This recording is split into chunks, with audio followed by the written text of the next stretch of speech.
This could end up being our finest moment, or it could be our darkest hour.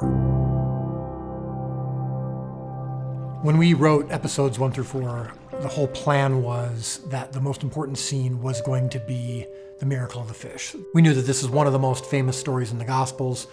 This was the culmination of Simon's character for these first 4 episodes, and this is when Jesus really steps up too and is doing something in front of a couple of the disciples that really takes the story to the next level and is going to launch us into future episodes and launch us into future seasons. Put that down for a catch. 5 or 6 days before we are scheduled to shoot this sequence, and we don't have a lake officially lined up, we don't have fish lined up, and our boats are currently being built. And so the day before Thanksgiving, Matt, our art director, calls me and says, all of our fish options have fallen apart. So the whole scene is about how Jesus literally causes a mass amount of fish to appear from nowhere. And we currently didn't have any fish and needed fish to appear from nowhere. I finally called up our visual effects department, which was Chris June and Will Nicholson. He's like, I really need to jump on a call with you. The only indication was that there was something going on with the fish. It was from that moment, the show became quite a bit more complicated than we had originally intended. There was a lot of concern on Dallas' part. I'm not good at VFX type stuff. I have to become a little bit of a therapist as well as a visual effects supervisor. Do you feel confident that we're going to actually be able to create hundreds of computerized fish that look real? It did take quite a bit of reassurance. And the fish have to, of course, be moving and splashing and jumping and hitting the actors. There was certainly a certain level of salesmanship that had to go into it. And I'm just like, this sounds ridiculous. To be honest, I'm not too sure that we convinced him that that was the way to go.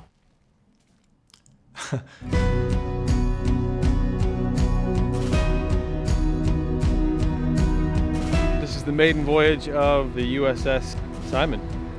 So here's hoping she floats in the seaworthy. The paint was drying that morning. The lake water finally gets to a place where we can shoot just in time. So I remember seeing Matt, our art director, coming around the corner, pulling it towards the shore, and we're like, yes, it's floating. God has done many greater miracles than the miracle it will take to get this day complete. So I have faith. This project, from the beginning, we learned that it's not my job to feed the 5,000, it's only my job to provide the loaves and fish. In this case, we didn't have any fish. I had no fish to provide. If we do make our day, we'll know who to give the credit to. I was in this position where I was just like, okay, God, it's your job to feed the 5,000, and I guess in this case, it's your job to provide the loaves and fish. Literally. My job at that point was, okay, Will, what do you need to have happen in order for this to be executed properly? The green burrito. The green burrito. They called it the green burrito. Whatever you would do in real life to try to get this green burrito into the boat, you're doing on the day, doing on film.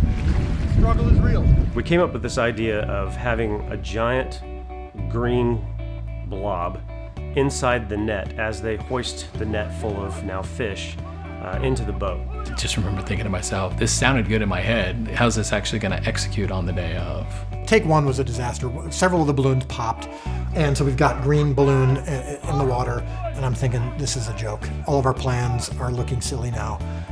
But Will just kept saying, You get that in the boat because you've got the shot. and he said it with confidence, and I was like, okay, let's just get this green burrito into the boat. Action! So the second take looks fantastic. They're lifting the net up, and they literally are just pushing this green burrito from below, and they shove it in, and it spills into the boat. They get the entire thing into the boat.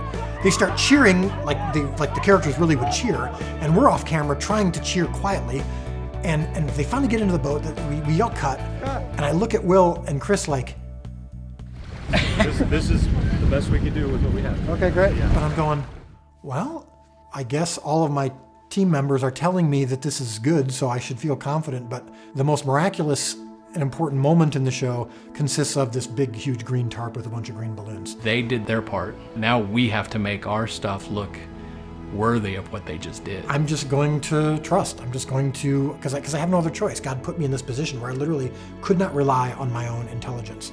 And so I was powerless. And it's a scary place to be when you're powerless. But for me, it felt like a really beautiful place to be. And just like every other step of this journey, I just had to abide. There was a point late in the post-production process, we were under pretty extreme time crunch from the beginning, and now it was starting to get to a point where this is looking like it's not going to happen in the time that we had. The task that we were being asked to do and the time frame we were asked to do it in is what made this impossible. I tried everything. I tried every single technique that I had known. I came up with all new techniques and they didn't work. That was the scariest moment probably in my career because I didn't know how we were going to get the show done. And I'm thinking, you know what, I knew it, that this was never going to work. And those feelings would last for about 10 seconds.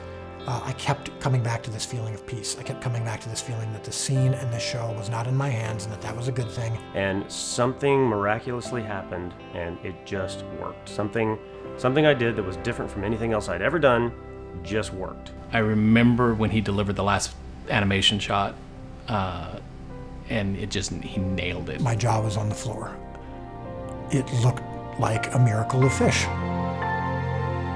It was the biggest shot, and we were all blown away. Literally, version 1 of the animation got approved, and it's in the show. And he said, 24 hours ago, I had no clue how I was going to do that, and I woke up in the middle of last night and just had a technique that popped in my head. I'd been praying for him and the entire team every day. So when something just pops in his head in the middle of the night, it's actually not a surprise for me. That's definitely one where I chalk it up to somebody else. It turned out that a scene about the miracle of the fish became its own miracle of the fish. God provided again a solution that was better than the plans that we had. The story of The Chosen is not only what's happening on screen, but it's what's happening to us as we're making it. This was a special project for me. I've been doing this for 20 years. My wife, who's been with me the whole time, she continually says that this is the project that she's the most proud that we've been a part of, and I agree. I'd say it's a special project. In a couple of decades of working in the visual effects business and working on over $1 billion worth of box office films, I can easily say that The Chosen ranks among the top projects of which I'm most proud, because it means more to me, it means more to the people who've seen it than almost anything I've ever worked on. The main theme of The Chosen is Jesus makes us what we're not. And that's what's happening to us on this show as we make it. We are constantly experiencing these incidents and situations where we are forced to be someone different than who we normally are. And I am forced to be someone different than I normally am because I have to give this show up to God and hand it over to Him and say, I'm not as good as I thought I was. I'm not as smart as I thought I was. I can't make this show as great as it deserves to be. You have to come up with some of the solutions. So I'm going to provide the loaves and fish, and I'm going to make them the best that I can, but you're going to have to feed the 5,000 with them, and you're going to have to multiply it and make it better than anything that I could ever do on my own. And in this case, God not only fed the 5,000, He provided the loaves and the fish. And I would consider it the best day that I've had in my career and the best scene that I've ever directed in my career, solely because He was the one that provided all the things that I couldn't on my own.